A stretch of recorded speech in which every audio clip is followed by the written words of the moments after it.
अस्सलामु अलैकुम वरहमतुल्लाहि वबरकातुह। इस्तिंजा के आदाब व सुन्नतें। आप सल्लल्लाहु अलैहि वसल्लम जब भी इस्तिंजा के लिए जाते तो कहीं दूर दराज जगह पर जाते कि आपको कोई देख ना सके। इस्तिंजा कहते किसे हैं?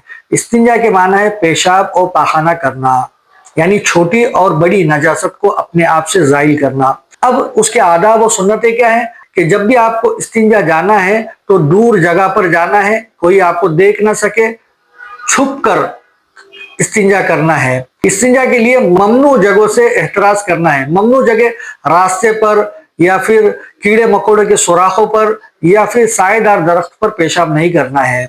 गुस्ल खाने में इस्तिंजा नहीं करना है, ना ही वजू खाने में करना है। जब इस्तिंजा के लिए जाए तो सर ढाँप कर जाए, चप्पल पहन कर जाए और साथ ही दुआ पढ़कर जाए। जब जाए तो बाएं पैर से इस्तिंजा में दाखिल हो, दुआ पढ़े अल्लाहुम्मा इन्नी अऊज़ु बिका मिनल खुबुथि वल खबाइस, ये दुआ पढ़े। और जब अंदर दाखिल हो तो दोनों पैरों को फैलाकर अच्छी यानी दोनों रानों को फैलाकर बैठे, दाएं हाथ को सर पर रखे, बाएं हाथ को पेट पर रखे और ज्यादा देर तक ना बैठे।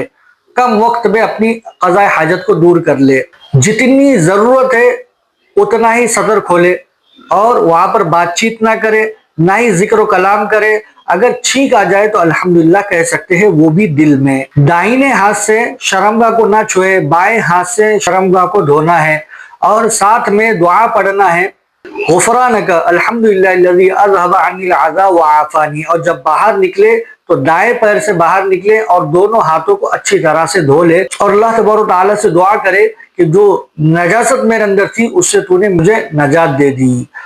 और हम शुक्र अदा करें अल्लाह तबारक तआला से कि इस चीज को हमसे जाहिल कर दिया। और जितना हो सके नबी करीम सल्लल्लाहु अलैहि वसल्लम की सुन्नतों को अपने अंदर लाने की फिक्र करे। और इस वीडियो के जरिए से अगर फायदा पहुंच रहा है तो हम उम्मीद करते हैं कि अपने दोस्तों, रिश्तेदारों और लोगों तक इसको खूब फैलाए। अस्सलामु अलैकुम वल्लाहु आलम।